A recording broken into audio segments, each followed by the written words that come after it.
Charlie and the Chocolate Factory, Chapter 23, Square Candies That Look Round. Everybody stopped and crowded to the door. The top half of the door was made of glass.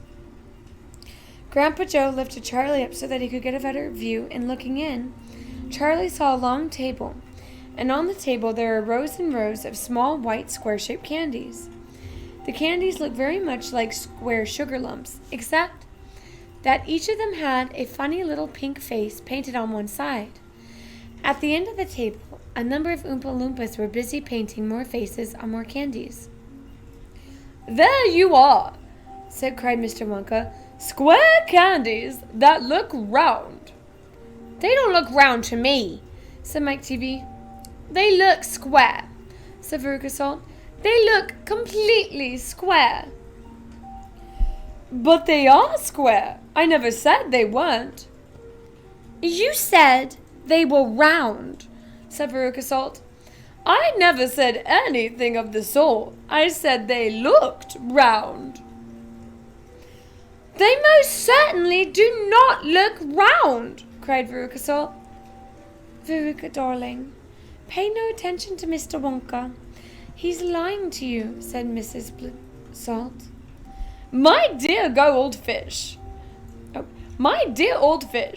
go and boil your head," said Mr. Wonka. "How dare you speak to me like that?" "Oh, do shut up. Now watch this." He took a key from his pocket and unlocked the door and flung it open. And suddenly, at the sound of the door opening, all the rows of little square candies looked quickly round to see who was coming in. Then the tiny faces actually turned toward the door and stared at Mr. Wonka. "There you are," he cried triumphantly. "They're looking round. There's no argument about it. They are square candies that look round." "By golly, he's right," said Grandpa Joe. "Come on," said Mr. Wonka, starting off down the corridor again. "On we go. We mustn't dawdle." "Butterscotch and buttering," it said on the next door as they passed. "Now that sounds more interesting," said Mr. Salt, Veruca's father. "Glorious stuff. The Oompa Loompas all adore it, and it makes them tiddly. Listen, you can hear them in there now, whooping it up." Shrieks of laughter and snatches of singing could be heard coming through the closed door. "They're drunk as lords. They're all drinking butterscotch and soda. They all like it best of all. Butter gin and tonic is also very popular. Follow me, please. We mustn't really keep stopping like this." He turned and left. He turned right. They came to a long flight of stairs, and Mr. Wonka slid down the banisters. The three children did the same. Mrs. Salt and Mrs. TV, the only women now left in the party, were getting out of breath. Mrs. Salt was a great fat creature with short legs, and she was blowing like a rhinoceros. "This way!" cried Mr. Wonka, turning left at the bottom stairs. "Go slower!" cried Mrs. Salt. "Impossible! We should never get there in time if I did." "Get where?" asked Veruca Salt. "Never you mind. You wait and see." Picture time. It's the candies that are square but look round.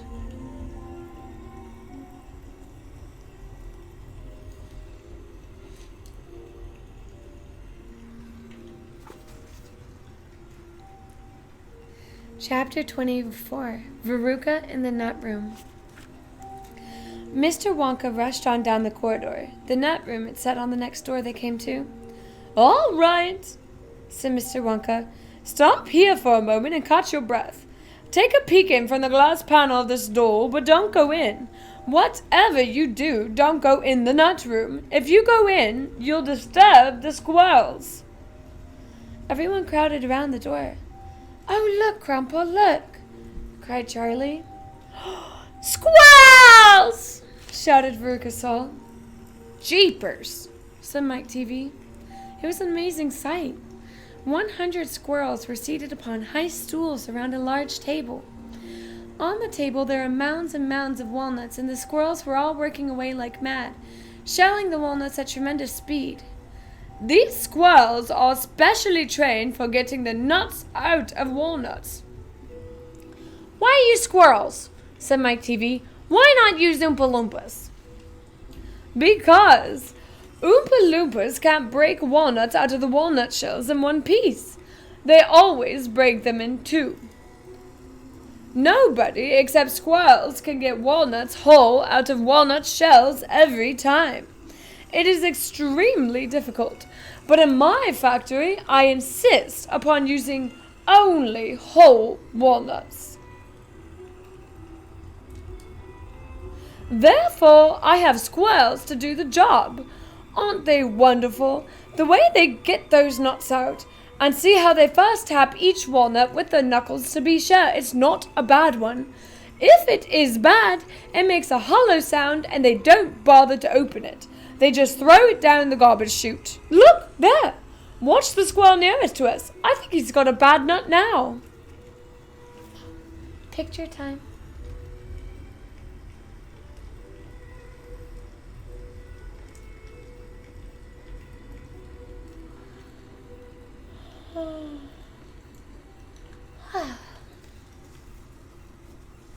They watched the little squirrel as he tapped the walnut shell with his knuckles. He cocked his head to one side, listening intently. Then suddenly he threw the nut over his shoulder into a large hole in the floor. Mummy! Hey, Mummy! I've decided I want a squirrel. Get me one of those squirrels. Don't be silly, sweetheart. These all belong to Mr. Wonka, said Mrs. Salt. I don't care about that. I want one. All I've got at home is 2 dogs, 4 cats, 6 bunny rabbits, 2 parakeets, 3 canaries, and a green parrot, and a turtle, and a bowl of goldfish, and a cage of white mice, and a silly old hamster. I want a squirrel. All right, my pet. Mummy will get you a squirrel as soon as she possibly can. But I don't want any old squirrel. I want a trained squirrel. At this point, Mr. Salt, Veruca's father, stepped forward. Very well, Wonka, he said importantly, taking out a wallet full of money. How much do you like for one of these crazy squirrels? Name your price. They're not for sale. She can't have one. Who says I can't? I'm going in to grab me a squirrel this very minute. Don't, said Mr. Wonka quickly, but he was too late. The girl had already thrown open the door and rushed in. The moment she entered the room, 100 squirrels stopped what they were doing and turned their heads and stared at her with small, beady black eyes. Veruca Salt also stopped and stared back at them. Then her gaze fell upon a pretty little squirrel sitting nearest to her at the end of the table. The squirrel was holding a walnut in its paws. All right, I'll have you. She reached out her hands to grab the squirrel, but as she did so, in that first split second when her hands started to go forward, there was a sudden flash of movement in the room, like a flash of brown lightning, and every single squirrel around the table took a flying leap towards her and landed on her body. 25 of them caught hold of her right arm and pinned it down. 25 more caught hold of her left arm and pinned that down. 25 caught hold of her right leg and anchored it to the ground, and 24 caught hold of her other leg. And the one remaining squirrel, obviously the leader of them all,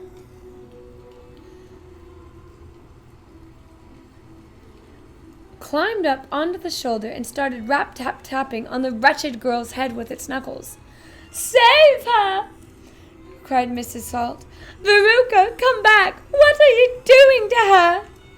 They're testing her to see if she's a bad nut. Just you watch. Veruca struggled furiously, but the squirrels held her tight and she couldn't move. The squirrel on her shoulder went tap-tap-tapping on the side of her head with his knuckles.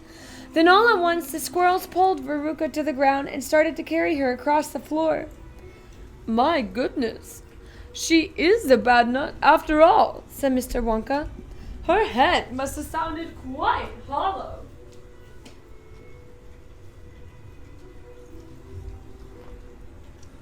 Veruca kicked and screamed, but it was no use.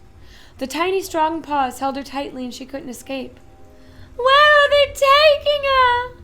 shrieked Mrs. Salt. "She's going down where all the other bad nuts go. Down the garbage chute." "By golly, she is going down the chute," said Mr. Salt, staring through the glass at his daughter. "Then save her!" cried Mrs. Salt. "Too late, she's gone." And indeed she had. "But where?" said Mrs. Salt, flapping her arms. "What happens to bad nuts? Where does that chute go to?" "That particular chute," Mr. Wonka told her, "runs directly into the great main garbage pipe which carries away all the rubbish from every part of the factory. All the floor sweepings, potato peelings, rotten cabbages, fish heads, stuff like that." "Who eats fish and cabbage and potatoes in this factory? I'd like to know," said Mike TV. "I do, of course. You don't think I live on cacao beans, do you?" But, where does the great big pipe go in the end?" cried Mrs. Salt. "Why, to the furnace, of course. To the incinerator."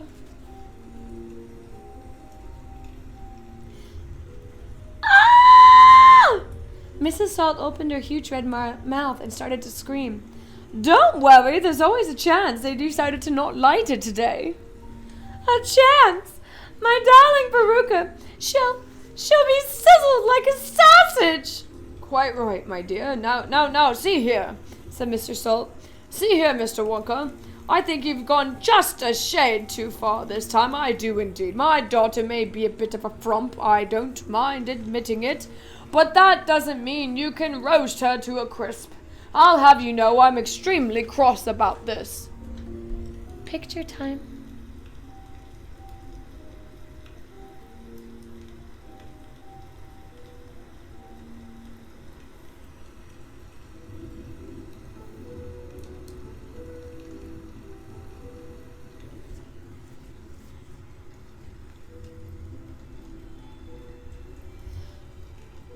"Oh, don't be cross, my dear sir," said Mr. Wonka. "I expect she'll turn up again sooner or later. She may not have even gone down at all. She might be stuck in the chute, in which case, if that's the case, she'll just have to go down and pull her up again." Hearing this, both Mr. and Mrs. Salt dashed into the net room and ran over to the hole and peered in. "Veruca," said Mrs. Salt, "are you down there?" There was no answer. Mrs. Salt bent further down to get a closer look. She was now leaning right onto the edge of the hole with her head down and her enormous behind sticking up in the air like a giant mushroom. It was a dangerous position to be in. She only needed one tiny little push. One gentle nudge in the right place. And that is exactly what the squirrels gave her. Over she toppled into the hole head first, screeching like a parrot. "Good gracious me," said Mr. Salt, as he watched his wife go tumbling down the hole. "What a lot of garbage there's going to be today." He saw her disappearing into the darkness. "What's it like down there, Gina?" he called out, and he leaned further forward. Picture time.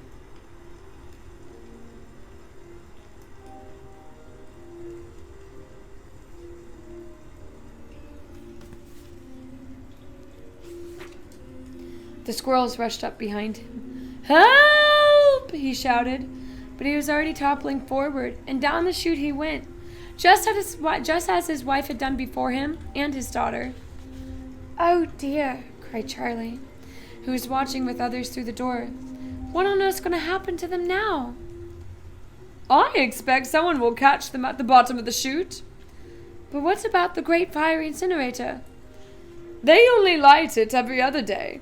Perhaps this is one of the days when they let it go out. You never know. They could be lucky." "Shh," said Grandpa Joe. "Here comes another song. Listen." From far away down the corridor came the beating of the drums, and then the singing began. "Veruca Salt, Veruca Salt, The little brute has just gone down the garbage chute, and as we very rightly thought that in this case, like we ought to see the thing completely through, we polished off her parents too. Down goes Veruca down the drain, and here perhaps we should explain that she will meet as she descends a rather different set of friends. To those that she has left behind, these won't be nearly so refined. A fish head, for example, cut this morning from a halibut. Hello, good morning, how do you do? How nice to meet you, how are you? And then a little further down, a mass of others gather round. A bacon rind, some rancid lard, a loaf of bread gone stale and hard, a steak that nobody could chew, an oyster from an oyster stew, from liver worse so old and grey, one smelled it from a mile away. A rotten nut, a reeky pear, a thing the cat left on the stair, and lots of other things as well, each with a rather horrid smell. And these are Veruca's newfound friends that she will meet as she descends, and this is the price she has to pay for going so very far astray. But for now, my dears, we think you might be wondering, is it really right that every single bit of blame and all this scolding and all this shame should fall upon Veruca Salt? Is she the only one at fault? For though she's spoiled, and dreadfully so, a girl can't spoil herself, you know. Who spoiled her then? Ah, who indeed? Who pandered to her every need? Who turned her into such a brat? Who are the culprits? Who did that? Alas, you needn't look so far to find out where the sinners are. They are, this is very sad, her loving parents, mum and dad. And that is why we're glad they fell into the garbage chute as well.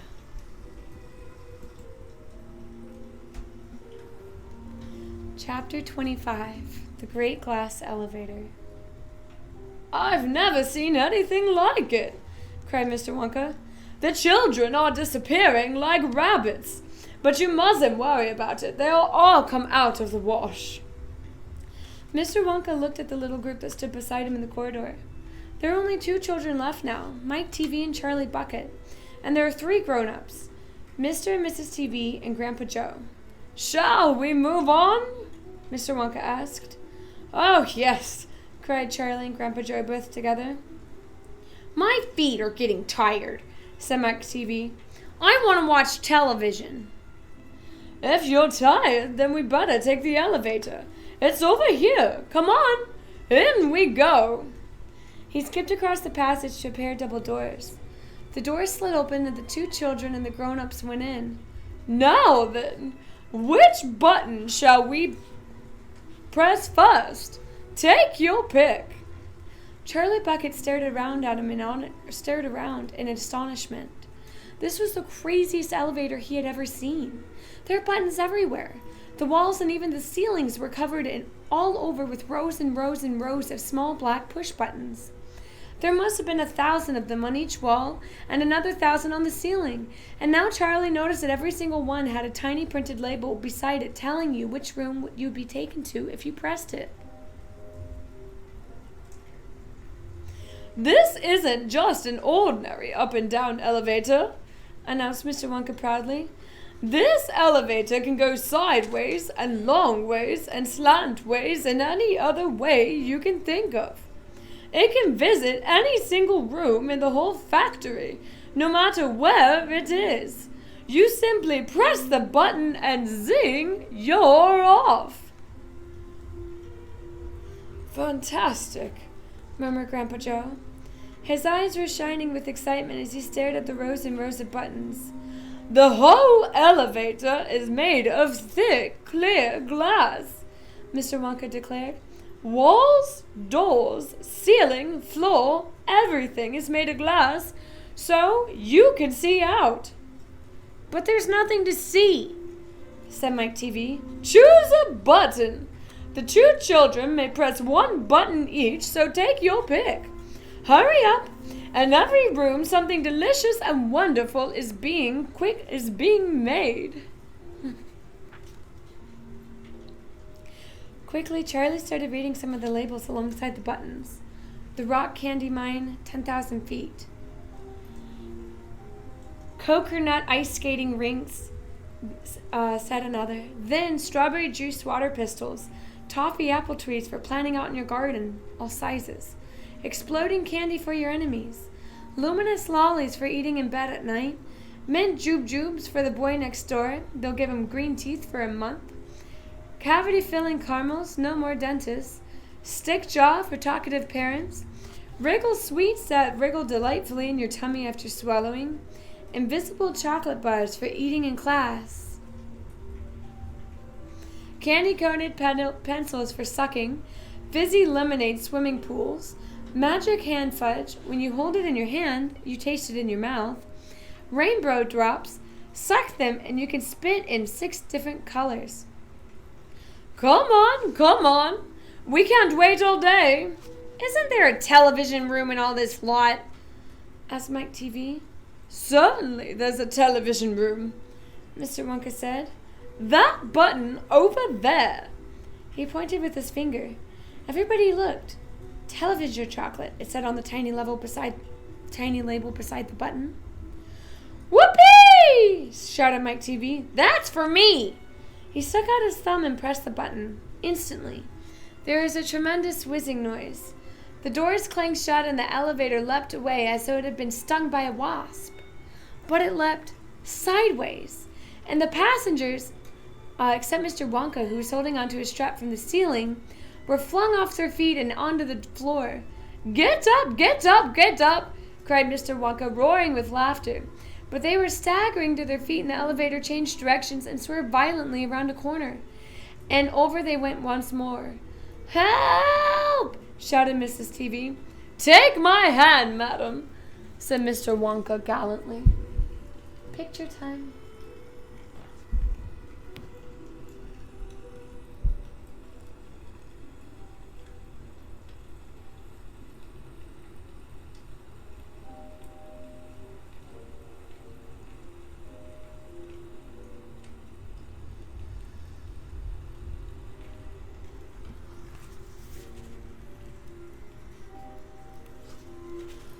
There you are. Now grab this strap.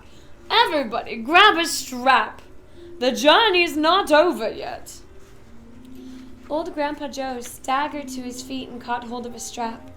Little Charlie, who couldn't possibly reach as high as that, put his arms around Grandpa Joe's legs and hung on tight. The elevator rushed on at the speed of a rocket, and now it was beginning to climb. It was shooting up and on a steepy, slanty course, as if it were climbing a very steep hill. Then suddenly, as though it had come to the top of the hill and gone over the precipice, it dropped like a stone, and Charlie felt his tummy coming right up into his throat. And Grandpa Joe shouted, "Whoopee! Here we go!" And Mrs. TV cried out, "The rope is broken! We're gonna crash!" And Mr. Wonka said, "Calm yourself, my dear lady," and patted her comfortingly on the arm. And then Grandpa Joe looked round down at Charlie, who was clinging to his legs, and said, "Are you all right, Charlie?" Charlie shouted, "I love it! It's like being on a roller coaster!" And through the glass walls of the elevator, as it rushed along, they caught sudden glimpses of strange and wonderful things going on in some of the other rooms. An enormous spout with brown sticky stuff oozing onto the great floor. A great craggy mountain made entirely of fudge with Oompa Loompas, all roped together for safety, hacking off huge chunks of fudge out of its sides. A machine with white powder sprang out of it like a snowstorm. A lake of hot caramel with steam coming off of it. A village of Oompa Loompas with tiny houses and streets and hundreds of Oompa Loompa children, no more than 4 inches high, playing in the streets. And now the elevator began flattening out again. But it seemed to be going faster than ever, and Charlie could hear the scream of the wind inside of it as it hurtled forward and twisted, and it turned, and it went up, and it went down, and "I'm going to be sick," said Mrs. TV, turning green in the face. "Please don't be sick," said Mr. Wonka. "Try and stop me." "Then you better take this," said Mr. Wonka, and he swept his magnificent black top hat off his head and held it out upside down in front of Mrs. TV's mouth. Make this awful thing stop! Shouted Mr. TV. Can't do that. It won't stop till we're there. I only hope no one's using the other elevator at the moment. What other elevator? Screamed Mrs. TV. The one that goes opposite way in the same track as this one.